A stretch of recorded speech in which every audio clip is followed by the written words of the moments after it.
There is a specific string of four words that manages to be the most common phrase in the English language. And The simultaneously, absolute most terrifying. yes, exactly. Tell me about yourself. It sounds so deceptively simple. It really does. I mean, you've been your whole life, right? You are the world's leading expert on the topic of you.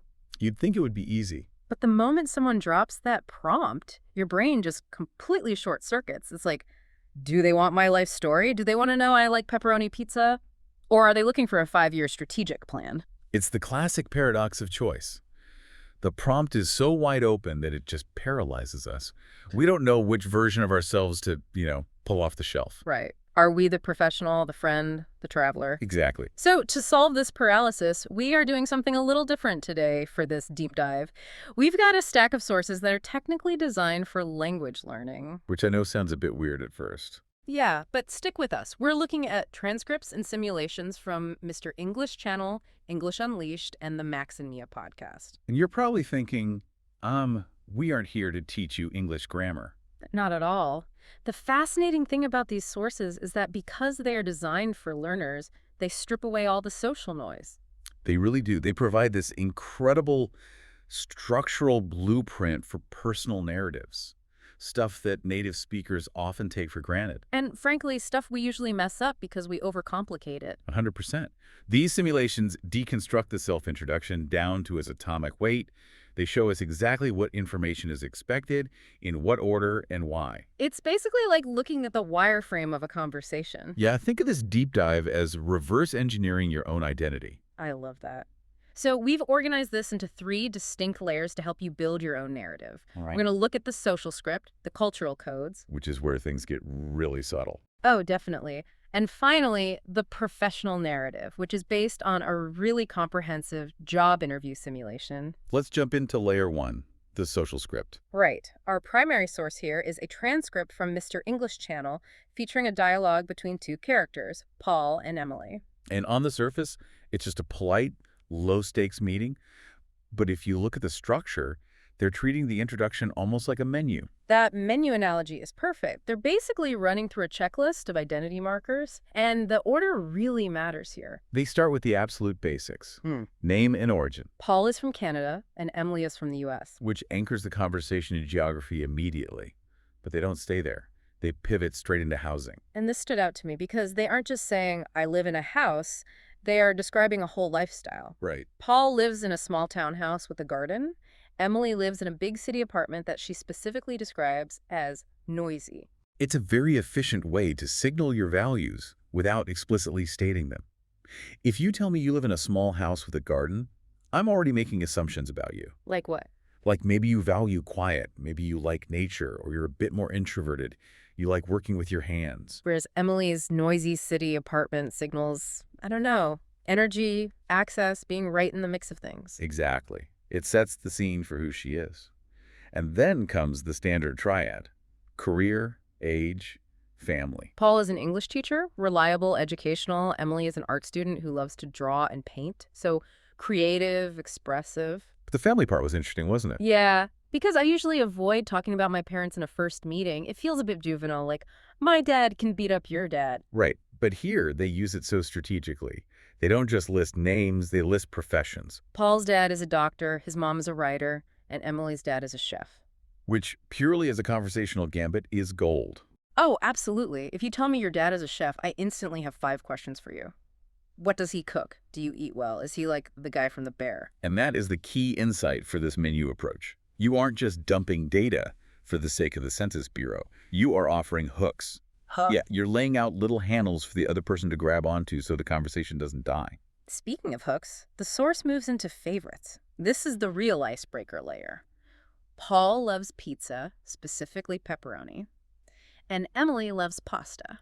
Note the specificity there. I liked food as a total conversation killer. Yeah, what do you even say to that? Me too. Exactly.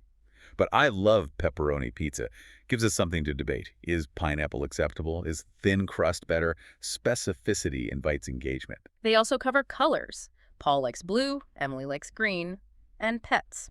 Paul has a dog named Max. Emily has a sleepy cat named Luna. The classic dog person versus cat person dynamic. It's the oldest tribal divide in the book, but it works because everyone has an opinion on it. But here's where the Mr. English channel source actually surprised me. They don't just talk about what they love. The dislikes. Yes. The breakdown explicitly points out that sharing what you hate is sometimes more effective for building a personality than sharing what you like. It's the bonding power of shared negativity, or at least shared vulnerability, Right. Paul mentions he dislikes olives. which is controversial. I love olives. See? Reaction. It works. And Emily admits she dislikes waking up early. She says she's not a morning person. Which makes her instantly relatable to about 90% of the population. It humanizes her. If you only list your achievements and your loves, you can seem two-dimensional, almost intimidating. That's so true. Admitting you hate mornings or can't stand olives makes you real. It signals I have preferences, I have flaws. So the takeaway for the social layer is that the tell me about yourself question isn't a test of your accomplishments. It's an invitation to offer these hooks. Whether it's a chef dad or a hatred of olives, so connection can happen. Precisely. You are curating a user interface for yourself. Okay, let's level up. Layer 2. Cultural codes. This comes from the English Unleashed source. Well, this is a great section. It's less about what you say and more about the hidden rules of how you say it. This is where we get into the unwritten rules of English-speaking cultures. The first one they tackle is the dynamic of names, Right, the pattern of my official name is X, but people call me Y. like Thomas becomes Tom, Rebecca becomes Becky, Alexander becomes Alex. It seems so basic, but the source makes a really profound point about why we do this. It's not just to save time, right? It's not just laziness. No, it's a signal of intimacy. In many cultures, shortening a name is a privilege earned over time. Like you have to be close friends first. Right. But the English Unleashed source emphasizes that in English contexts, offering the nickname immediately, like, "Hi, I'm Thomas, but call me Tom," is a fast-track invitation. It removes the barrier of formality. So if you introduce yourself as just Thomas and don't offer the Tom, you might unconsciously be signaling keep your distance. Exactly. You are setting the permission levels for the relationship right at the start. You're defining the boundaries before the conversation even really begins. Wow. Okay, another connector they discuss is geography. We talked about housing earlier, but this is about origin. The pattern they suggest is rarely just, I'm from Spain. Right. It's usually, I was born in X, but I live in Y. I was born in a small town, but I live in the city now. It tells a mini story of movement. It implies ambition, or a desire for change, or a need for education. It shows you aren't static. And the source notes that people use places as a safety net. If you say, you're from Italy, I can say, oh, I went to Rome once, or I love lasagna. It's a bit lazy, but it works. It's neutral ground. It's a safe place to stand while you figure out if you actually like each other. You aren't talking about politics or religion, you're just talking about geography. Now, we have to talk about the age taboo. The English Unleashed hosts spend a good chunk of time on this. It's a tricky one. It really is. If you ask a 7-year-old, how old are you? They will proudly hold up their fingers and scream, 7!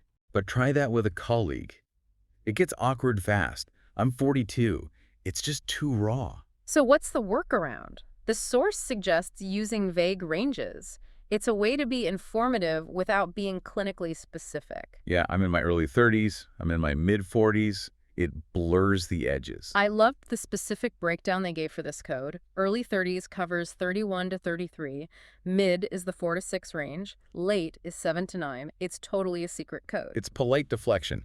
You satisfy the curiosity without handing over your birth certificate. Right. It keeps the conversation flowing without hitting a speed bump of, oh, am I older than you? Or am I younger? They also offered some funny ones like, I just turned 18 when you're obviously not, or I'm almost 30 when you're 29 and holding on for dear life. It's all about softening the number. Humor is a great deflection tool there. The last part of this cultural code layer is a grammar distinction that actually carries a lot of psychological weight. The difference between what do you like and what are you like. That little R changes everything. It really does. What do you like? Is asking for a self-assessment of your personality. And the source advises keeping this simple, but evocative. They suggest adjectives like friendly, patient, curious, but they also mention the vibe check. Right. Being honest about your energy levels, like, I'm a little quiet sometimes, or I'm easygoing. I think that is so valuable because if you tell someone, I'm quiet sometimes, during the intro, then later at dinner when you're just quietly listening, they don't think you're rude. Exactly. They just think, oh, that's just how they are. You're basically managing expectations. You're writing the user manual for interacting with you. If you say you're impatient, people will interpret your speed as efficiency. If you don't say it, they might just think you're being a jerk. Framing is everything. Okay, so we've handled the dinner party, we've handled the cultural nuance. Now we have to put on the blazer, layer 3, the professional narrative. This is where the stakes go way up. We are looking at the Max and Mia podcast now. Right. This source features a really detailed simulation of a job interview between a candidate, Emily Johnson, different Emily from layer 1, by the way, Good to clarify. and an HR manager named Mr. Carter. And before they even dive in, they frame the corporate world with some specific vocabulary. Words like deadlines, onboarding, strengths, and weaknesses. So Mr. Carter opens with the big one, tell me about yourself. Now, based on the social script we just looked at, you might expect Emily to say, I'm Emily, I like pasta, and I hate olives. Which would be an absolute disaster in this context. You'd probably hear the paper shredder turning on in the background. She does something completely different. She builds a career story arc. She filters her entire life through the lens of professional value. She starts with geography, but only as a launchpad, Chicago. Then she immediately pivots to education, college for communications, and digital media. Then an internship at a marketing agency. Then her first full-time job at a startup called Brightline. Notice the trajectory there. She isn't just listing jobs. She's describing a path of increasing responsibility. And crucially, she explains the why behind her move. That part stood out to me. She explains she left her last job because the company pivoted to technical services and essentially phased out her creative role. That is a masterclass in framing. She could have said, I got laid off, or they didn't need me anymore. Which sounds so negative. Right. Instead, she frames it as a divergence of values. They went technical. She wanted to say creative. She turns a job loss into a story about seeking meaningful work. She takes complete control of the narrative. She's in a victim. She's a protagonist making choices. Exactly. Even when the choice was forced on her, she frames it as her decision to seek better alignment. She also drops this great idiom about her time at the startup. She says she wore many hats. A corporate classic. She was a content assistant on paper, but she did social planning, customer support, everything. What is she signaling to Mr. Carter there? Adaptability. She's saying, I'm not just a specialist who stays in my lane. I'm a problem solver. I can survive in chaos. Startups are messy. If you thrive there, you can thrive anywhere. She also does something I think is really clever regarding the company she is interviewing for. She compliments them, but it's not generic. She mentions a specific campaign they ran called Meals Made Simple. She did her homework. She praises the campaign for being friendly and real. She wants to connect with people, not just sell to them. This proves two things, doesn't it? One, she researched them, and two, she understands their brand voice. She gets it. Correct. She's proving she's a culture fit before she's even hired. She's showing them that she's already speaking their language. But then we get to layer 4, the hard questions, the traps. Mr. Carter asks about strengths and weaknesses. Her strengths are solid. She says she is organized. She talks about calendars and planning. And she's a communicator who gives clear, kind feedback. Standard stuff. But the weakness question, that's where people die in interviews. Oh, absolutely. The classic, I work too hard or I care too much. It's so transparent. It's a fake weakness. Everyone knows it's a fake weakness. It insults the interviewer's intelligence. But Emily plays a dangerous game here. She admits to perfectionism. Wait, isn't that also kind of a humble brag? Oh, I just want everything to be perfect. It can be. But she grounds it in a real problem. She admits it caused deadline issues in the past. That makes it a real weakness. It had negative consequences. But she doesn't stop there. No. She pivots immediately to the fix. She explains her coping mechanism. Her mantra is now, done is better than perfect. She shows she is actively managing the flaw. She also mentions a second weakness, public speaking in big groups. And her solution for that was joining a public speaking group. The formula she's using is real weakness plus specific action taken to address it. That is what an interviewer wants to hear. They don't expect you to be flawless. They expect you to be self-correcting. Then Mr. Carter drops the hammer. Tell me about a time you failed. This is the question that makes palms sweat. Oh, yeah. Emily tells a story about her internship. She sent out an event invitation with the wrong time. Ouch. That is a nightmare scenario. I can feel the panic just hearing about it. People were late. Some people missed the event entirely. She says she felt terrible. Because it's a genuine, tangible error. It cost the company something. It wasn't just a soft failure. So how does she recover? She apologized, obviously, but then she did something else. She created a checklist system. And she asked for a second pair of eyes for future work. This feels like the most critical insight for anyone listening regarding failure stories. It really is. The interviewer cares significantly less about the error itself than they do about the system you put in place to ensure it never happens again. It's not about the fall, it's about the safety net you build afterward. Precisely. It shows you are process-oriented and resilient. Everyone messes up. Not everyone builds a protocol to fix it. Finally, we get to layer 5, logistics and work style. They talk money. And Emily is ready. She doesn't guess. She states a specific range, $45,000 to $50,000. Yeah. And she explicitly says this is based on the market. That phrase based on the market seems like a shield. It's not, I want this, it's this is what the job is worth. It removes the emotion from it. It becomes a data point. It's hard to argue with the market. If you just ask for a number, it feels personal. If you anchor it in data, it's professional. She also frames salary as important, but secondary to growth and team fit. Which is a smart play. They also discuss team versus solo work. I always feel like this question is a trap. If you say solo, you're antisocial. If you say team, you can't think for yourself. Which is exactly why Emily chooses both. She nuances it. She likes independent work for deep focus, like writing and editing, but she likes teamwork for brainstorming and building something. She hits both buttons perfectly. She defines when she needs each. And when Mr. Carter asks about conflict resolution, she says her style is asking, can you explain why, rather than taking it personally. Which paints her as curious rather than defensive. It suggests she assumes good intent from her coworkers. At the very end, she gets to ask questions. She asks about the team structure. She finds out it's a marketing team of 7.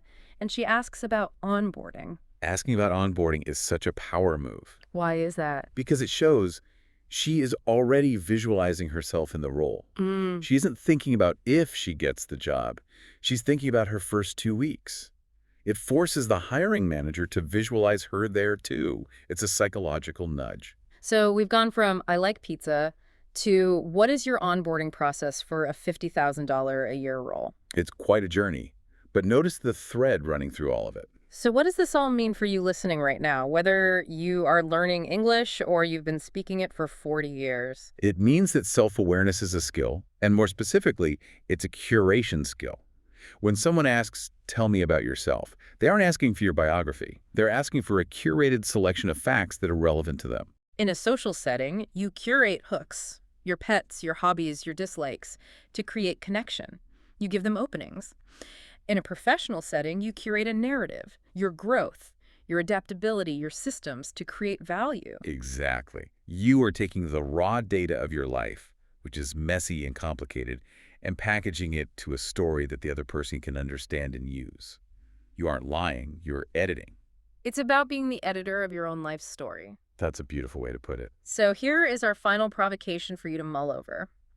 We talked about Emily's failure story, the wrong time on the invite, and the checklist she built to fix it. If I asked you right now, tell me about a time you failed, do you have a story ready? And more importantly, does that story end with a system you built so it wouldn't happen again? If not, you might want to spend some time drafting that chapter, because sooner or later, someone is going to ask. Thanks for diving in with us today. See you next time.